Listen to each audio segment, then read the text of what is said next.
Most fail not because of a lack of effort. They fail because they wander through the corridors of existence without ever realizing that they carry the keys to their own prison cells.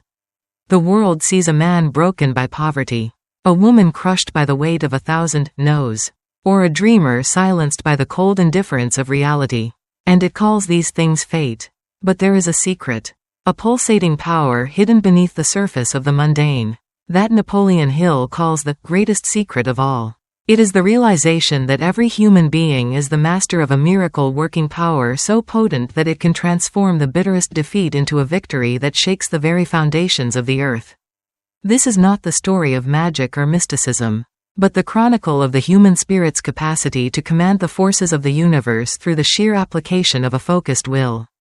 Imagine a man standing at the edge of a precipice, his pockets empty, his reputation in tatters, and his heart heavy with the gray ash of despair.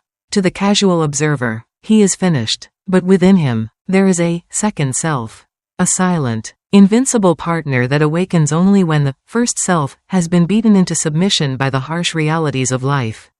This narrative is the journey of discovering that partner, the one who does not know the meaning of the word impossible, and who speaks in the language of miracles.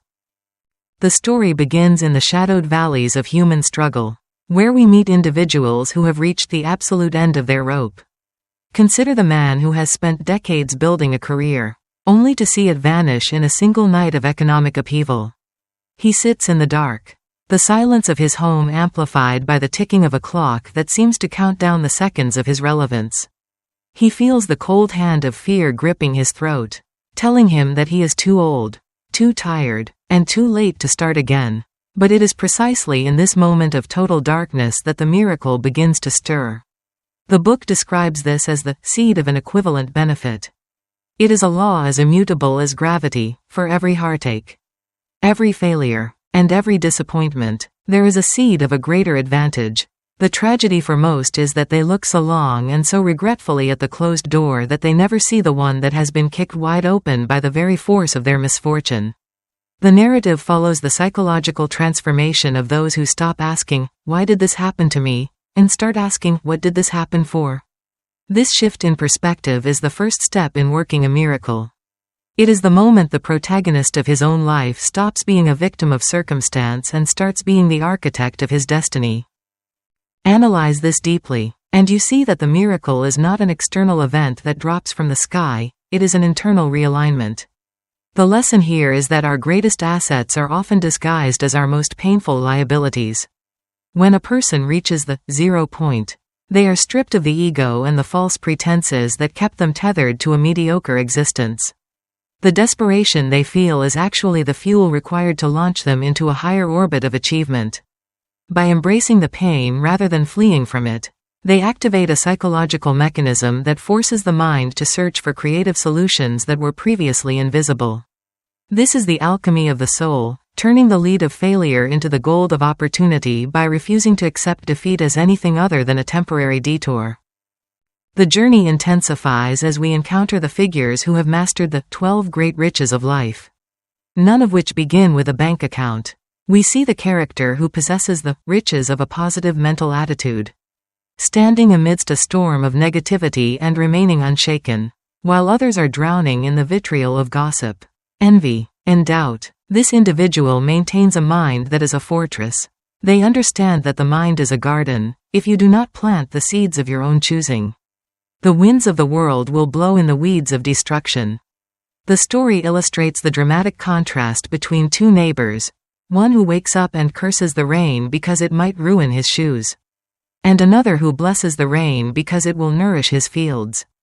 The first man lives in a self-made hell of minor inconveniences, while the second lives in a heaven of perpetual growth. The narrative paints a vivid picture of how a single thought, held with persistence and backed by a definite purpose, begins to attract its physical counterpart. It is as if the universe is a giant sounding board that echoes back the frequency we emit. If we emit fear, we receive reasons to be afraid. If we emit the frequency of a miracle, the world begins to rearrange itself to accommodate our vision.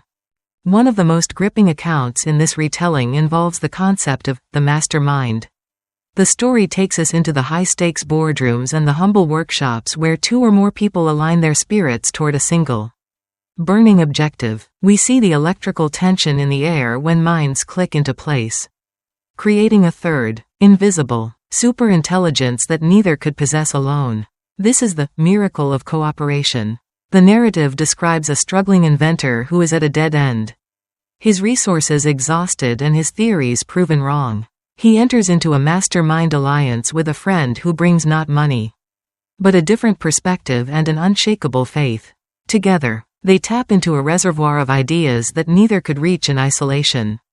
The synergy creates a psychic bridge to the source of all knowledge. And suddenly, the solution appears, not as a slow realization, but as a blinding flash of intuition. This is the moment the miracle is born. It is the proof that we were never meant to walk this path alone, and that our second self often speaks through the encouragement and insight of a trusted ally. The lesson embedded in this segment is the power of harmony. In a world that prizes rugged individualism, the book reveals that true miracles are often a collective effort. The mastermind is not just a business strategy, it is a spiritual law. When we harmonize our vibrations with others, we multiply our power exponentially. It teaches us that the ego is the greatest barrier to the miracle. When we let go of the need to be the sole author of our success and open ourselves to the infinite intelligence that flows through a harmonious group, we become conduits for something much larger than ourselves. The drama of human achievement is not found in the lonely struggle, but in the beautiful orchestration of multiple wills focused on a singular, noble aim. As the narrative progresses, it dives into the harrowing but redemptive story of a man who lost his physical sight only to find his internal vision. In the darkness of his blindness, he began to see the world not as a collection of physical objects, but as a playground of energy and opportunity. He stopped relying on the deceptive evidence of his physical eyes and began to trust the inner eye of his imagination. He learned to work his own miracle by visualizing his goals so clearly that they became more real to him than the darkness surrounding him. He didn't just hope for success, he lived in the feeling of it until the physical world had no choice but to manifest it. His story is a chilling reminder that most of us are blind despite having perfect vision, because we look only at what is instead of what could be. He becomes a beacon of light for others, proving that the only real handicaps are the ones we allow to take root in our minds. This part of the journey highlights the supreme importance of applied faith. Faith is not a passive belief, it is an active, aggressive state of mind. It is the willingness to step out into the void, trusting that the bridge will appear under your feet. The analysis of this man's life shows us that miracles require a vibrant expectancy. You must expect the miracle as surely as you expect the sun to rise. If there is a shadow of a doubt, the connection to the miracle-working power is severed. The narrative shows that the universe does not respond to wishes or wants, it responds only to commands, backed by an unwavering belief in their fulfillment. This is the psychological threshold that separates the masters from the masses. The story then shifts to the bustling streets of industry, where we find the principle of going the extra mile in action. We see a young clerk, unnoticed and underpaid, who decides to perform his duties as if he were the owner of the company. He arrives early, stays late, and looks for ways to provide value that far exceeds his meager salary. At first, his colleagues mock him, calling him a fool for giving away his labor for free. But he is not giving it away, he is investing it in the law of increasing returns.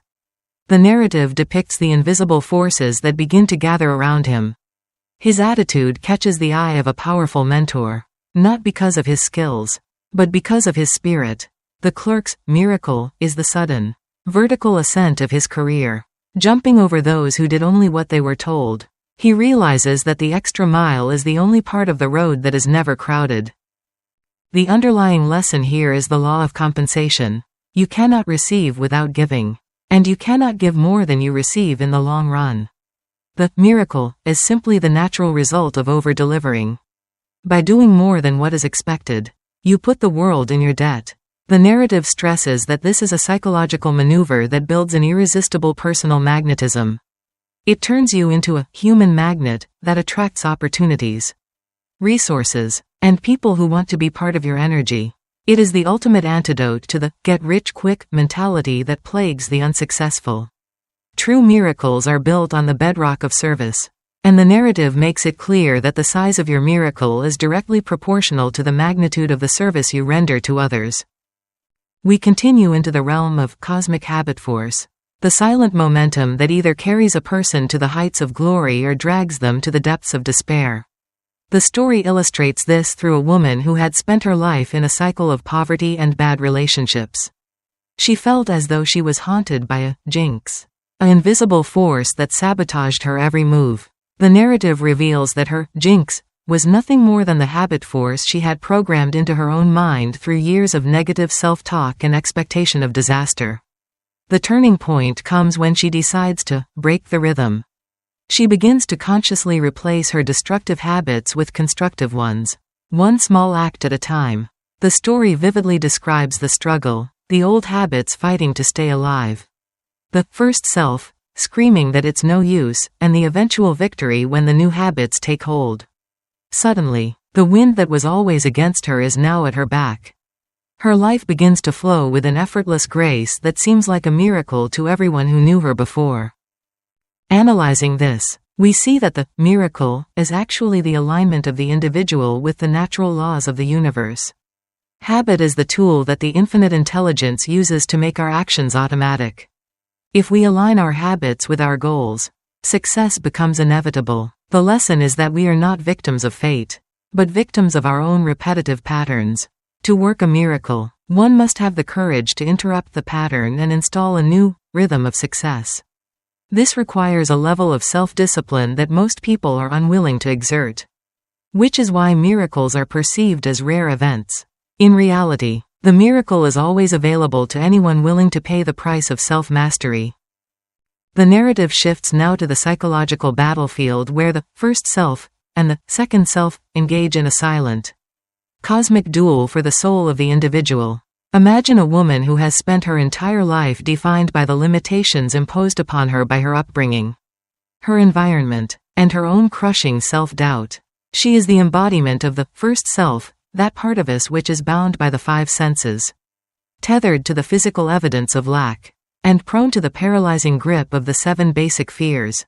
She moves through her days like a ghost in her own life, convinced that miracles are reserved for the chosen few, the lucky, or the saintly. But the story takes a dramatic turn when she encounters a moment of absolute extremity. A dark night of the soul, where every external support is stripped away. In the silence of her desperation, she hears a voice that does not speak in words, but in a surge of unshakable confidence. This is the second self, the miracle worker that Hill identifies as the direct link to infinite intelligence. It is the part of the human psyche that remains untouched by failure and indifferent to the opinions of the world. The narrative follows her as she learns to silence the chatter of her fearful ego and allow this internal giant to take the reins. As she does, the world around her begins to shift in ways that defy logic. Opportunities appear where there were only stone walls. People who previously ignored her now offer their unbidden support. It is as if she has tapped into a hidden frequency of the universe. And the miracle is simply the broadcast of her new internal reality. Analyzing this transformation, we realize that the most significant barrier to any miracle is the first self's insistence on its own limitations. The lesson here is that we are lived by our fears until we consciously choose to be lived by our faith. The second self is not something we have to create, it is something we have to release. It is the original blueprint of our potential, buried under layers of social conditioning and past traumas. The narrative illustrates that the act of working a miracle is primarily an act of subtraction, removing the doubts, the excuses, and the false beliefs that prevent our innate power from flowing. When the woman in the story finally surrendered her need to control everything through her limited intellect and trusted the inner guide, she became a channel for a power that knows no bounds. This is the spiritual technology of the miracle, the recognition that the power to change our world is already within us, waiting for our permission to act. The story moves forward into the lives of those who have mastered the definiteness of purpose, the primary engine that drives the miracle working process. We see a man who was once a drifter, a human leaf, blown about by the winds of chance. With no clear direction and no burning desire. He was a master of generalities. A person who wanted success, but never defined what that meant. The narrative describes the gray, foggy atmosphere of his existence, a life of someday and maybe. The turning point occurs when he is challenged to write down exactly what he wants. When he wants it, and what he is willing to give in return. The moment he puts pen to paper, the fog begins to lift. The story portrays this act of writing as a sacred contract with the universe. Suddenly, his mind, which was once a scattered beam of light, becomes a concentrated laser. He stops seeing obstacles and starts seeing stepping stones. He realizes that the universe is a massive storehouse of energy that responds only to specific commands. The miracle in his life is the incredible speed with which his environment aligns with his written purpose. He discovers that once a person makes a firm decision, providence moves too, and a whole stream of events issues from the decision, raising in one's favor all manner of unforeseen incidents, meetings, and material assistance. The lesson in this segment is the power of the written word and the law of attraction. A vague desire has no magnetic pull, but a definite purpose acts as a psychic magnet. The analysis reveals that the miracle is a matter of mental chemistry.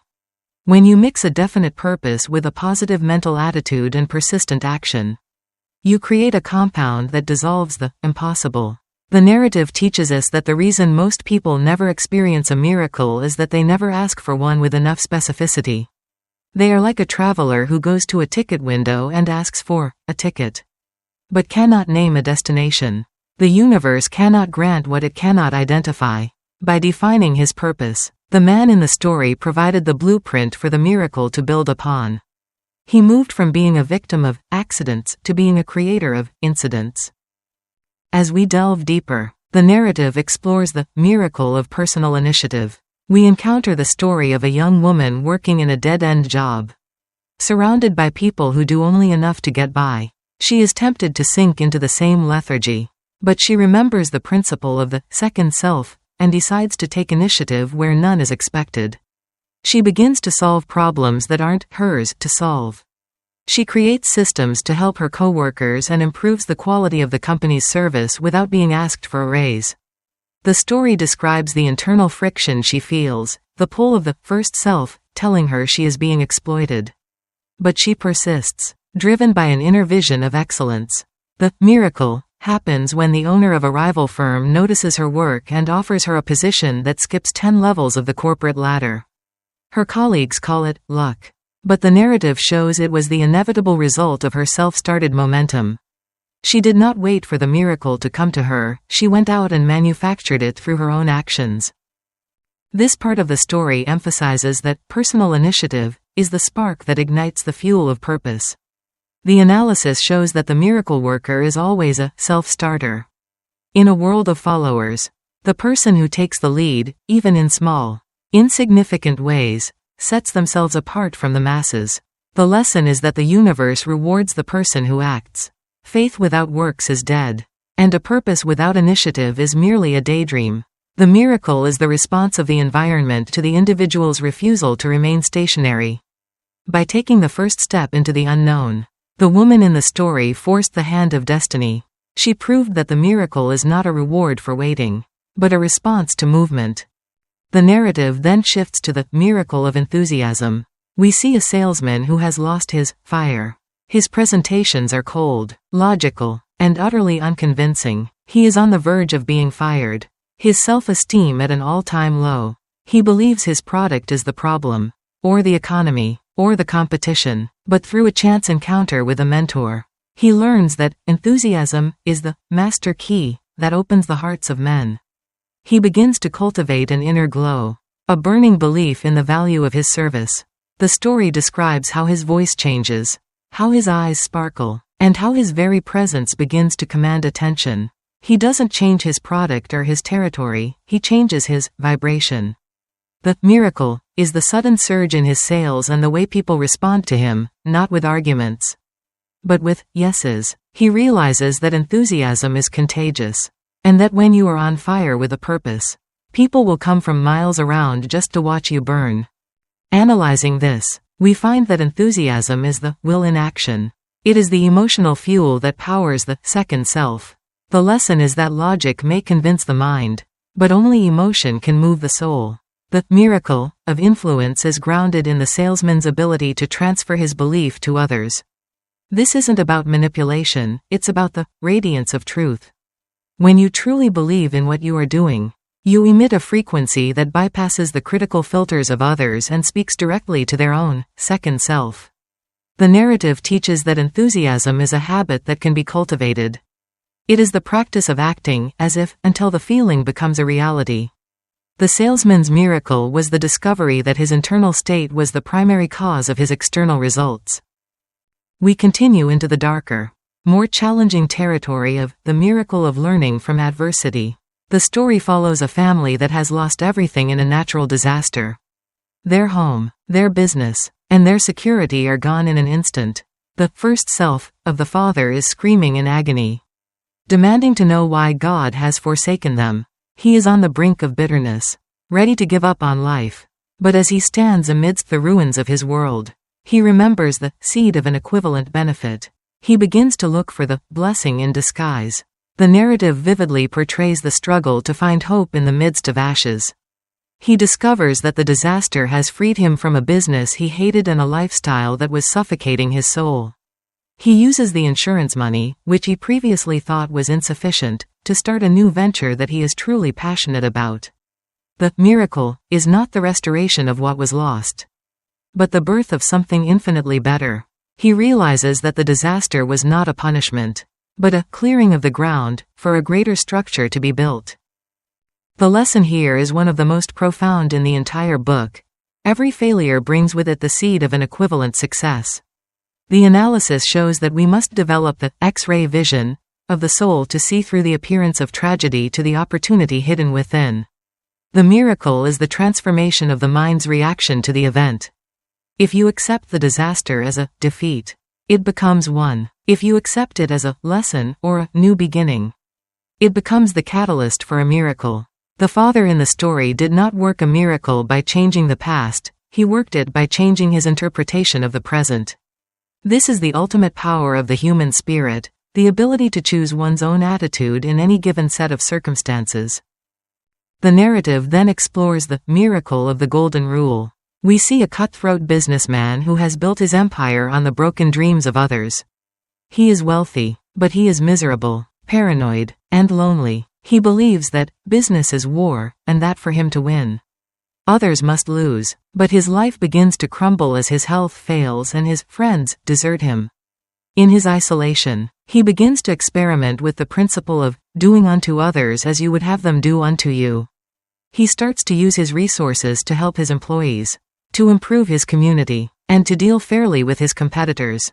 The story describes the skepticism he faces and his own internal resistance. But slowly, a miracle of peace begins to settle over him. His health improves, his relationships are restored, and strangely, his business becomes even more profitable. He realizes that the golden rule is not just a moral precept, but a law of social gravitation. Whatever you put out into the world, you get back in kind, multiplied. The transformation of the cutthroat businessman serves as a profound testament to the miracle of a healthy mind. As he begins to distribute his wealth and influence with a spirit of genuine service, the narrative captures a shift in the very atmosphere surrounding him. No longer is he looking over his shoulder for the next betrayal, instead, he finds that the seeds of kindness he sows begin to sprout into an impenetrable forest of loyalty and goodwill. The story paints a vivid picture of a man who once had everything and possessed nothing, now finding that by giving himself away, he has finally claimed his soul. His physical ailments, once thought to be incurable by products of his stress-filled life, begin to recede. This is the miracle of psychosomatic healing, the realization that the body is but a mirror of the mind's internal weather. When he replaced the storms of greed and fear with the sunlight of the golden rule, his physical cells responded to the new command of harmony. Analyzing this, the lesson becomes clear. The golden rule is a mathematical law of the universe. It is the law of social gravitation. The analysis reveals that you cannot hurt another without hurting yourself. Nor can you help another without helping yourself. The miracle is the discovery that the ego's desire to win at the expense of others is actually a form of slow-motion suicide. By aligning his actions with the welfare of the whole, the businessman tapped into a collective power that far exceeded his individual cunning. The narrative teaches that the ultimate miracle is the transition from me to we, which paradoxically leads to the greatest individual fulfillment. The script now enters its final, most intense phase, focusing on the miracle of the cosmic habit force as the ultimate architect of destiny. We follow the story of an elderly man who, looking back on a life of mediocrity, decides that it is never too late to work a miracle. He realizes that his entire existence has been a series of accidental habits that have hardened into a rhythm of failure. He decides to use his remaining years to prove that the human will can override decades of conditioning. The narrative describes his painstaking process of rewiring his brain. Every morning, he speaks to his second self with the authority of a commander. He visualizes his new life with such intensity that his nervous system cannot distinguish between the visualization and reality. The story depicts the miracle of the final hour, the man's sudden rise to prominence as a writer and speaker, sharing the wisdom of his transformation with a world hungry for hope.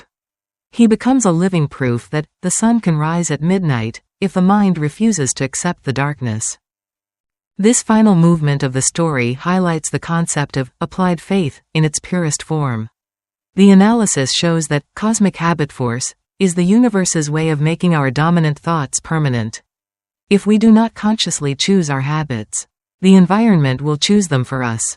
The miracle is the act of breaking the rhythm and establishing a new, constructive cycle. It teaches us that time is not the enemy is the lack of a definite will. The elderly man's success was not a stroke of luck, but the result of his refusal to be a victim of his past. He worked his miracle by recognizing that the greatest secret is that we are the masters of our own habit force. The core message of ***, you can work your own miracles, ***, is that every human being is born with the divine right to control their own mind and, through that control, to command the forces of the universe. Napoleon Hill intends for the reader to understand that miracles are not violations of natural law, but the result of a higher application of law. We are all equipped with a first self that experiences the world of limitations and a second self that has access to infinite intelligence. The transition from one to the other is the process of working a miracle. It requires a definite purpose, a positive mental attitude, the willingness to go the extra mile, and an unshakable faith that every adversity contains the seed of a greater benefit. The book's ultimate meaning is that you are not a pawn of fate, but a creator of destiny. You are the alchemist of your own life, capable of turning the leaden weights of failure into the golden wings of achievement. The miracle you seek is not outside of you, it is the power within you waiting for your command.